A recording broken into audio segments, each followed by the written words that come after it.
Hello, this is Jim Schaefer, executive producer and host of Rip Rap, the academic book television program. My guest today is Randall Baier.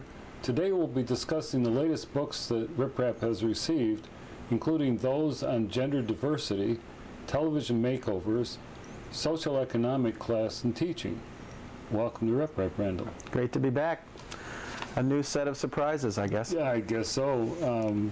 And you contributed also in selecting. But you know, I got this book on communicating gender diversity, critical approach by Victoria Prune de Francisco and Catherine Helen Paslowski.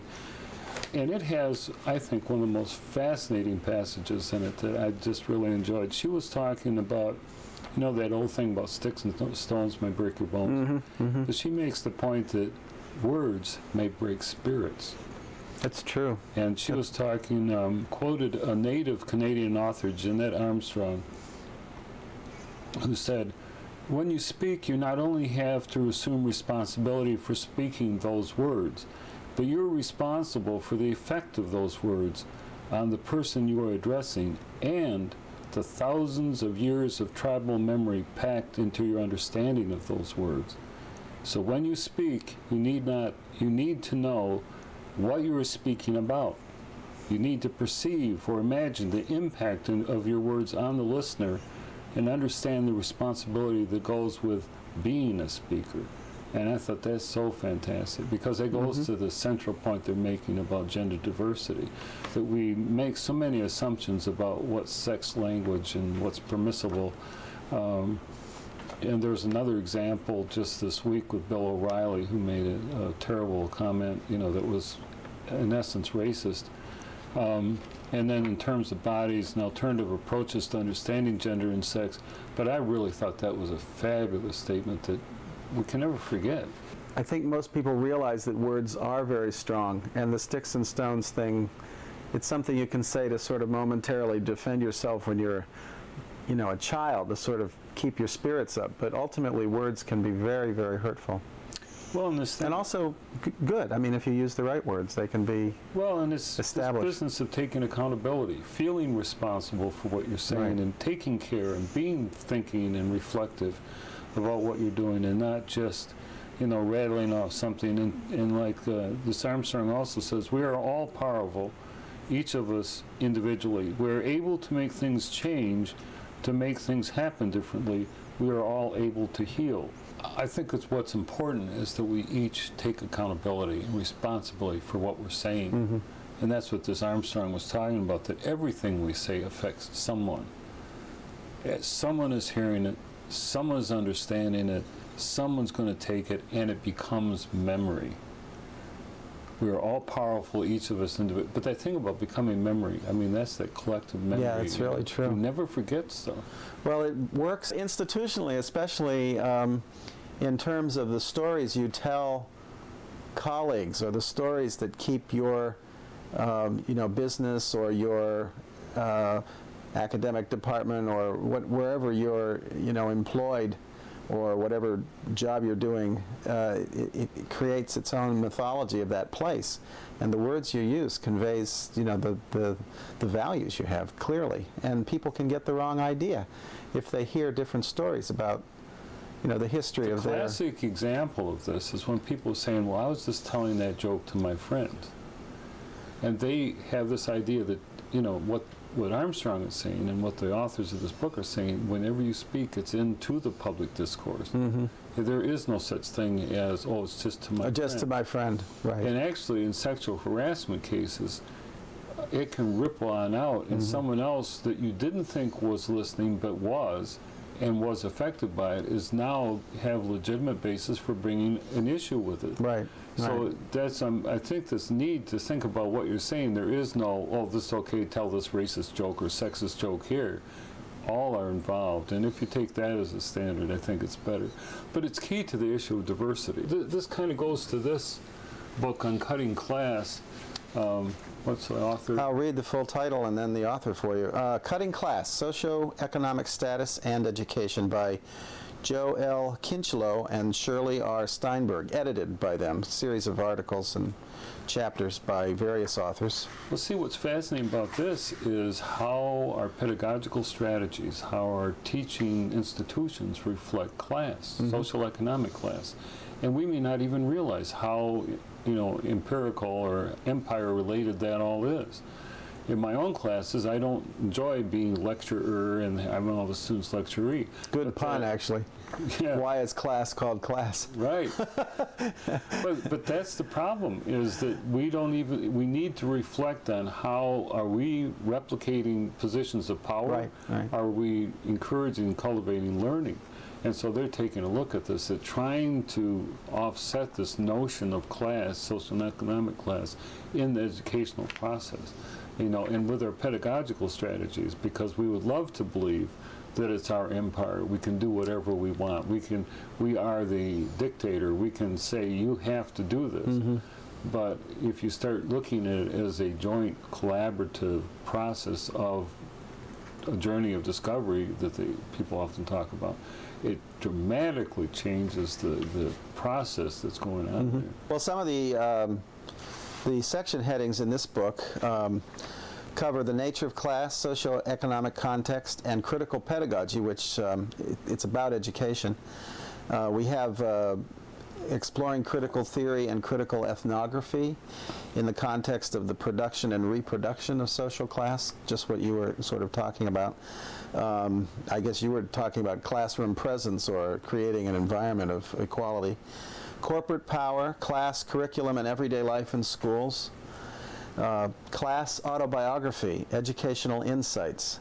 My Daughter, Myself, for instance, is the title of one. Class reflections through the parent, race, gender lens. That's just sort of segueing from what the previous book was. But underneath this is the need for the teacher to be researcher and to take a critical look at, well, what are you doing? Yeah. And to bring in research on the methods that you're doing. Why are you doing them? And to open up this process. It isn't a closed classroom. It's not a closed learning process. It should be out in the public discourse. And we should constantly evaluate what we're doing and why we're doing it and how we can do it better. But it is interesting. You put a lens of race on it, it's one thing. Economics, it's another. But we and we all are flawed. I mean, we don't have a perfect grasp on this. But I often get the feeling that people are a little reluctant. It's okay to do research on someone else. But on me, in my classroom, wait a minute. Well, I think that's where the critical ethnography or the self-reflective, you admit that you're part of the presence of the environment and look at what you're doing as well as what those around you are doing. It's okay to go see how people are playing the drums in Africa or Brazil or something, but my classroom and what I'm doing. That's right. Well, actually, this segues, if I can, this looking at class and looking at somehow I see a segue here to another book that we picked this week, which was this one called Makeover Television. And it's certainly, the cover is quite fun. Makeover Television, Realities Remodeled, edited again by Dana Heller. This is one of the sort of popular discussions about makeover TV is the class aspect of this, making somebody into something they may want to be in order to fit in, to find love, to be, have quote unquote a better appearance. I mean, these are major issues for, especially in on the gender level. But also, I had a couple chapters in here that were kind of interesting, and they talk over one. There was one I was reading in here about. They start out with the story from the Metamorphosis, Ovid's Metamorphosis. Now I'm ready to tell you how bodies are changed into different bodies. And she traces the history of this kind of makeover idea to an issue of Mademoiselle magazine, women's magazine from, American Women's Magazine from 1939 or 30s, where someone writes in and says, I need to look better, I want more sex appeal, I want to be she compares herself to she wants to be at least something that the current film star, so somebody might turn their head towards me. And it's, she goes, the thrust of many of the articles are on that nature, the sort of uncovering the archaeology of this from both a gender point of view, but also a class kind of point of view. Well, fascinating me about this book is that, reality television, this is part of the reality television Yes, exactly, mode, right. which is an attempt to fill up the 500 or 600 or 700 channels that are now available on satellite cable. Right. Really was sort of just a survival tactic by the various media companies to fill the content. But what's fascinating about it underneath that is it's really an attempt by people to become positioned more powerfully. In other words, within their society and culture. What are the identifiers of successful leaders and people? The glamour, the wealth, that they can dress better, that they have a different presentation, that they look different. And here's how you look different. Well, who determined that? Yeah. The people who are in power. This is how you look if you're in power. Right. So on the one hand, it's fascinating to watch someone who didn't feel empowered now to take on the trappings of what it would be like. It's discouraging or depressing in a way that is that the only thing? What about learning how to become empowered and actually doing it? So, and there's some very tragic, sad stories of people who, didn't last. It was like the lottery winners who win millions of dollars and end up. They thought they'd get power through this, and they thought they'd be an easy street, so they quit job, right. And then they find out that managing all that money is a huge problem, and a lot of them go through it like water, and then they end up worse off. One of my students was talking about someone she knew who became a drug user, and he and his wife went through. They had been drug addicts, had gotten off, were in rehab, and then hit the lottery or got some lottery, kind of, and everything went through it, and they lost. I mean, they went through a couple $1 million in a couple of years, some kind of thing, and now they don't have a home, they don't have a car, they're essentially homeless. So, on one hand, you get a glimpse of how wonderful it is if someone feels like they're making it and there's some attention paid to them. But all along I still wonder, well, what would have happened if they had been given the tools to become truly empowered and successful? Yeah, there was, this is very, very true. I think a lot of this could be traced to an American television show called Queen for a Day, which was popular in the 50s. I think it ran for 6 or 8 years, I'm not sure. Well, the idea was that somebody in abject poverty who had a really horrible life, a sad life, would get on television, and they would bring the story. It was a women's show. It was always women contestants, and they had hard luck stories. Almost always were. It was a class-based kind of thing, and the idea was that, okay, we'll bring you up, and we're going the winner, the person with the worst story, and they were these sad stories of poverty and sickness and whatever. They'd end up getting their kitchen redone. They get new. It was all this domestic stuff for the 50s woman.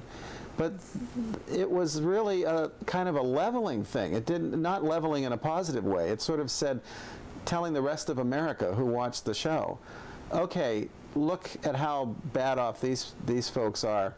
They want to be just like you, and all these companies were sponsoring this stuff. Hot Point and Whirlpool and all the equipment, building the middle class dream house. It's complex on so many levels. About that show is fascinating in terms of what it's telling us, about power. Television has always seemed to have this sort of dream quality or fantastic dream quality. Like there's The Millionaire, right? Where this guy arrives and gives someone a check for $1 million, which today would be. This is early. Back then, that was like exactly. This is 50s. Yeah. This was the 50s dream. Cases of abject poverty to make. I don't know, psychologically you're going... Deus Ex Machina thing where it comes in, I've got the money, I'm going to make your existence so much better because now you'll have a Whirlpool. Right, it didn't question the fundamental economic inequity of... Why they were poor. Right, exactly. I mean, at the time, it was also... this was the Cold War. This was when Khrushchev and Nixon go walking through, through overabundance of capitalist production, and he shows them how, in America we can make pancakes with these machines, and it's just like the whole. I'm being facetious, obviously, but that era was a Cold War thing. How capitalism and our economic system will trump the Soviet system. Well, we could jump right into the pool, and Go I for saw this with this book that I think you're more familiar with, "In the Shadow of the Silent Majorities," because that deals with those who are not heard, who are right in the presence, and so if you start using research to delve into that, Right. in this famous book by Yeah, you really slipped me a Mickey here. I'm supposed to be the commentary on cultural studies, right? Jean Baudrillard. I can barely read this guy. But no, as a sociologist of culture and political economy, this is a kind of reproduction, a new introduction and essay. Well, he came out with a year after Foucault made the big time, Right. in '78, and I'm not sure that I buy into all that he's talking about, but I think any time people are trying to understand the basic dynamics of class and economics, it will help Yeah. in memory and how that functions. I think he takes some issue with Foucault, which is interesting. Well, on the surface level, of course, I certainly have a very hard time sounding erudite on the subsurface level, but I'll try on the surface, and that is the whole idea of silence, cultural silence, and what allows you a voice in the process of culture, public culture, or whatever. Well, I thought And we have different ways of silencing different constituencies.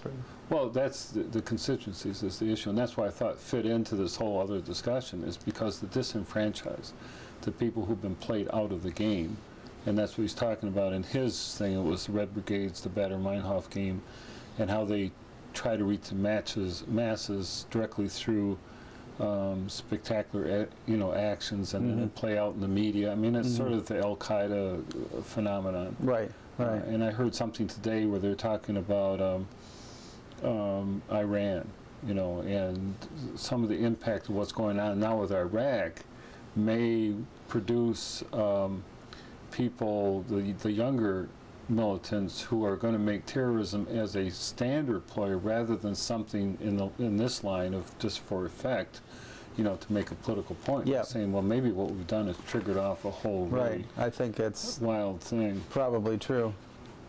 Yeah. Well, what's also interesting, it says the only reference which still functions is that of the silent majority.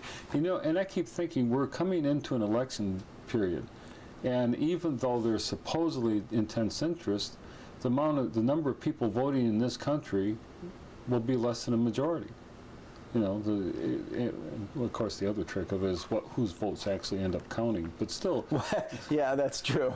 We have that as our legacy. Although maybe, I don't know what will happen this next election, but actually the last election did get a very high turnout compared to the last presidential election, compared to previous ones. So maybe there will be a larger turnout. Of course, one doesn't know yet, if the turnout will go towards a change in sort of current policy. The Republicans sort of losing more places, and at least in the American context. The one thing I was going to say about the Baader-Meinhof comment you made, ironically, if the argument is that gangs like the Baader-Meinhof terror gang and other extreme events are made to grab attention and occupy the media, we are now at the point where our own government is doing that. It's not just a flare-up of an event. It's sort of a consistent, it seems to me anyway, a consistent effort on the part of sort of the government media machine, if I can use that term, to take over the media and constantly throw out these these, is this called a picadillo? Peccadillo? Yeah. Things to bite on or whatever, that the press seems to dutifully follow. And the next thing you know, they've managed to put it in our collective minds that, okay, attacking Iran might be a possibility here. Whereas they just sort of float these things, and the press lets us have it. And the next thing you know is it's part of the public discourse. Well, that's Seymour Hersh has come out an article in the New Yorker, and he's making exactly that point now about the Bush administration trying to form a campaign to invade and bomb Iran. And this is it. What will play? Well, what the talk is, according to Seymour Hersh, is we embed this in a notion of counterterrorism, because these are the people who are bombing, our people in Iraq. That will fly. Whereas if we're doing it because of nuclear bomb creation in Iran, that won't fly. That won't fly anymore. No one's particularly interested, because no one sees Iran as having the capability really to pull it off. But to counter terrorism, there's that magic word that Cheney and Bush have used. It might work. Well, they're clever. So I guess in the academic context, how do we, this is about academic books. So what do the scholars do to sort of look at this? Is it an aspect of, is it analysis of language and rhetoric? Is it analysis of, agendas, powers, political? Clearly, it's political. But I mean, what every field has a different way to kind of. Well, the thing that I took from this is that Baier is at least countering the conventional, the assumed, receiver of wisdom. He brought up his own thing. He wasn't popular at all. It was something that bothered a whole lot of people. But he had a right to speak up for what he saw. And having anybody right now speaking up and saying what they see, and it's not ill-considered, it's a very carefully considered thing. I welcome that. We really need to have that happening. Right. And even in academic circles now, it's too easy to fall into same old, okay, well, everyone jumps on the bandwagon and off we go.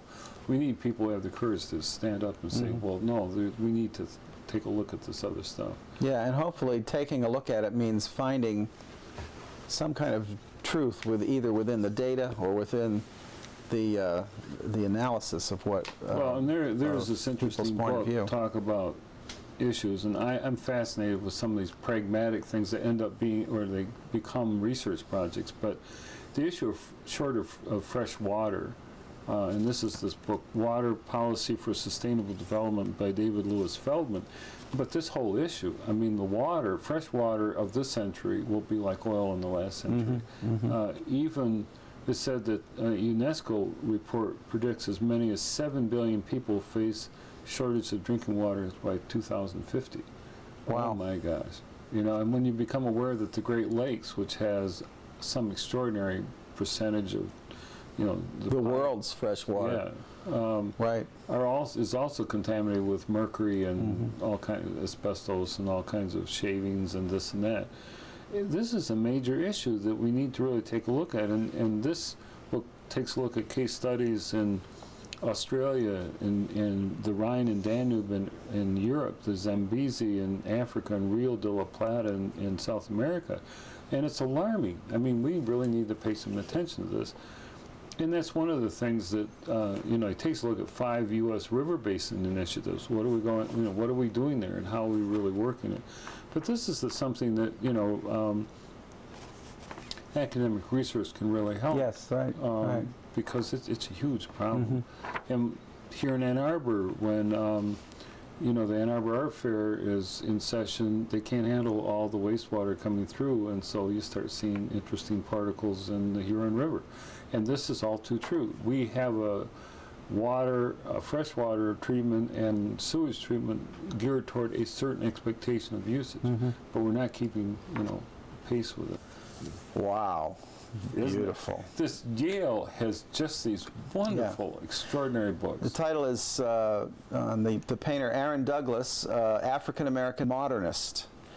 And the cover is just fabulous. Put out by Yale University Press. This wonderful poster for freedom on the back. Yeah. Just looking into the stars for hope. It's fantastic. Yale has the Center for British American Art. This obviously is American, but the study for British American art, the study of, they've got wonderful collections of African American art, and they're having these fabulous exhibits at their museums and coming out with stunning. I mean, the artwork books. in here is just fabulous. It just we're looking at a picture here called Aspects of Negro Life, Song of the Towers, which has to do with both music and construction. The sort of layers of shadow coming out in a series of concentric circles here that sort of point right into the center is beautiful construction. And right off the top of my head, I wonder if Aaron Douglas is a contemporary of Rockwell Kent, but I wonder if they knew each other and had any influence together, or if there was any kind of a sharing between the two of them. My impression, it was just fabulous. In looking at this, there is this aesthetic, this sensibility, this mentality that, you know, I was aware of it, but not until I saw it in this book and they brought it together. And also that they had these different conferences and conversations back and forth. And it's really elegant. I mean, it's very, very nicely done.